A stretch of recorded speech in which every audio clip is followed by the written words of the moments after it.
Hey, here we are with my friend. I get the strong resemblance here. So I have a class coming up and we are going to use our ribbon attachment or our embellishment attachment to do my little witchy friend here on a denim jacket. And I wanted to reach out to people and give them a quick lesson on hooping this to make it easier for them. This design takes a long time. So everybody who's going to come to class is going to do the embroidery portion at home because we all know how to thread our machine, press go, and we don't need to sit there and just look at each other. They want to come and they want to learn stuff. So they're going to do her applique, her face, and all that at home, and then they'll leave her hooped and come back in to the store and we'll learn to use our embellishment attachment.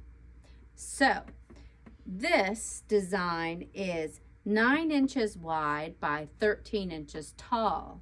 So I have a sample here and well, see, I'm a vertically challenged person, so I am just going to center the design on the back. I don't have a lot of room to fiddle with positioning, but the design, here's 13 inches, and as we see here, that's the height of the design. So really, centering it is going to work for me. I wouldn't want it any further down on my behind because my behind doesn't need any more attention than it's got. And I don't want it up on my shoulder. So we're just going to center it in the middle. And I think that's going to be awesome. So if I'm going to do that, I'm going to use the construction of the jacket itself to help me align things. So here I am with my side seams, and I can just bring those together just like this and line up my side seams just like that. I got to keep my jacket portion, the front, out of the way. Really what I'm looking for is a center line here, and I'm not going by the tag because some of the places these things are made, you never know where their tag's going to end up. I'm going to go by the construction of the jacket itself. So there's my center line. And now I'm going to bring the bottom of the jacket up to the top. And that is going to give me the center of the back, right? So remember, we didn't want it way up tall. I don't want this portion of it, neither one of these things, to be in the embroidery area. So those don't count anymore. Here's my little center that I have, and I'm gonna take it just like this. First, let's talk about the stabilizer. So over here, I've prepared my hoop. The design is very big. We needed the full 465 by 260. Other folks that have an Epic 2 or 1 can use the 360 by 260, but for the Epic 3, this is the hoop that you need. So when I look at my hoop, I have these little notches. You guys have seen me do this before. I have little notches here that are my centering, so that if I was just eyeballing this, I would think the center is about there. But it doesn't matter.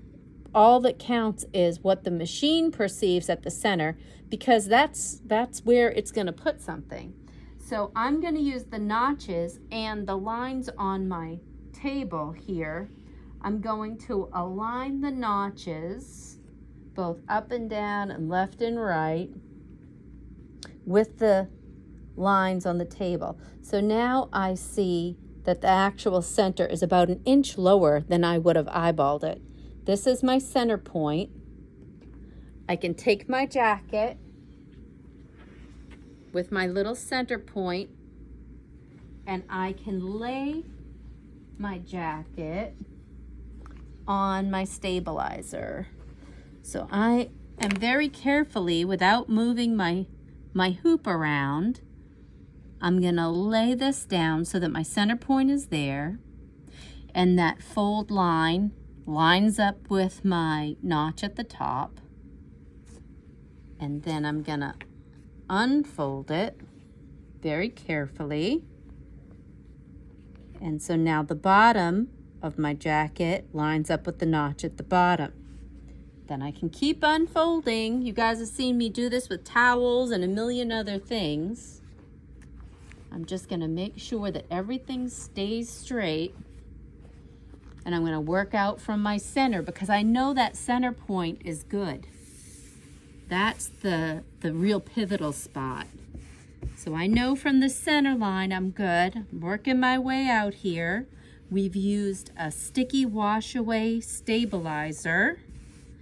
And what that's gonna do, the reason I like that is it is a very nice stabilizer for the fibers of the jacket. Whenever I do anything on clothing, I always use a sticky stabilizer to stabilize those fibers.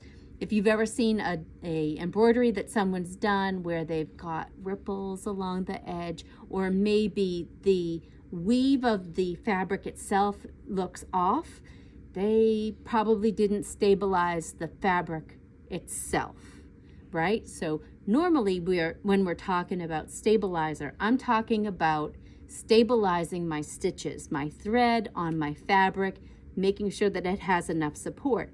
In this case, especially anything with any stretch to it, this open weave, it's not that open, but it's a more open weave than a lot of things. I'm gonna wanna stabilize the fabric first. Now I can put this hooped into my machine, and I'm gonna slide a layer of a medium cutaway under my hoop before I start. I'm gonna baste around my design, and in that way, that secondary layer, that cutaway, is going to stabilize the thread, the stitches, and it will also stabilize my embroidery over time. So as soon as the dog comes and puts big muddy footprints on the back of this jacket and I go throw it in the wash, that layer of cutaway is going to remain in the jacket, and it's going to stabilize those stitches so they look just as nice after it comes out of the wash as it did before it went in. So that is, I think, all I have to say about that. You guys can leave me a thumbs up and share. And all you girls, I can't wait to play with our embellishment attachments. And I think that's all I have to say about that. Keep stitching.